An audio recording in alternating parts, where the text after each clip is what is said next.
Assalamualaikum warahmatullahi wabarakatuh. Perkenalkan, nama saya Rizky Maulana dengan NIM 33112011192 dari kelas Farmasi E.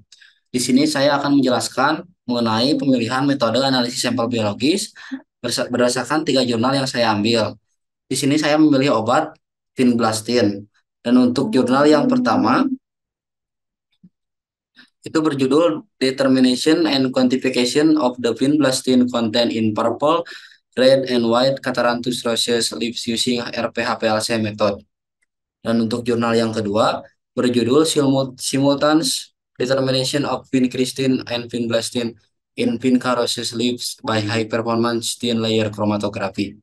Dan untuk jurnal yang ketiga berjudul Validation of an UPLC MSMS Method for Quantitative Analysis of Vincristine in Human Urine after Intravenous Administration of Vincristine Sulfate Liposome Injection.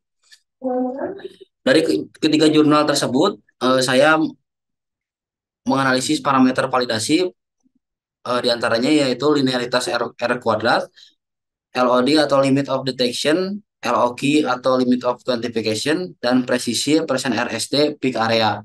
Untuk jurnal yang pertama menggunakan metode RPHPLC memiliki nilai linearitas R kuadrat lebih dari 0,999 dan nilai LOD limit of detection memiliki nilai 0,0230 mikrogram per mili, dan untuk nilai LOQ-nya sebesar 0,0698 mikrogram per mili, dan untuk nilai presisi persen RST peak areanya di rentang 1,11 sampai 2,37%.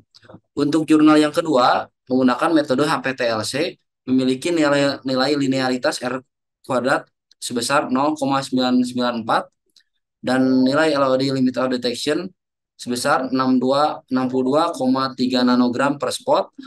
Untuk nilai LOQ-nya 188,9 nanogram per spot, dan nilai persen RSD-nya di rentang 1,06 sampai 2,04%. Untuk jurnal yang ketiga itu menggunakan metode UPLC MSMS memiliki nilai linearitas R kuadrat sebesar 0,99 dan LOD limit of detection-nya itu tidak ada. Untuk nilai LOQ limit of quantification-nya sebesar 0,05 mikrogram per mili, dan persen RSD-nya memiliki nilai kurang dari 15%. Untuk metode yang direkomendasikan yaitu jurnal yang pertama metode RPHPLC atau Reverse Phase High Performance Liquid Chromatography. Berdasarkan perbandingan, meskipun metode PLC SMS dalam jurnal yang ketiga memiliki linearitas yang baik dan LOQ yang rendah, kekurangan informasi mengenai LOD dan presisi menjadi faktor penting dalam evaluasi. Sementara itu, metode RPHPLC dalam jurnal yang ke-1 memiliki nilai linearitas yang sangat baik, yaitu lebih dari 0,999, dan LOD yang rendah yaitu memiliki nilai 0,0230 mikrogram per mili, dan LOQ yang rendah 0,0698 mikrogram per mili, dan nilai persen RSD yang baik di rentang 1,11 sampai 2,37%.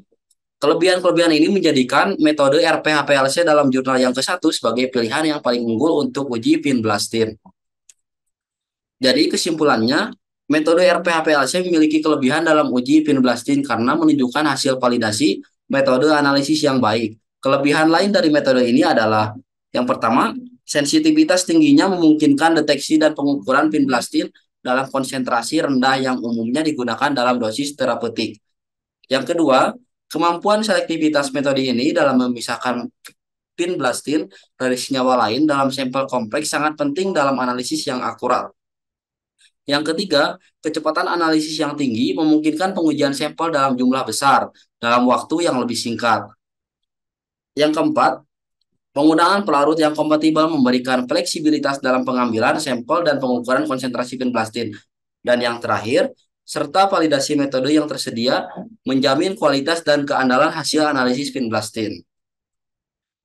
Sekian dari saya. Mohon maaf apabila ada kesalahan. Mohon dimaafkan. Terima kasih. Assalamualaikum warahmatullahi wabarakatuh.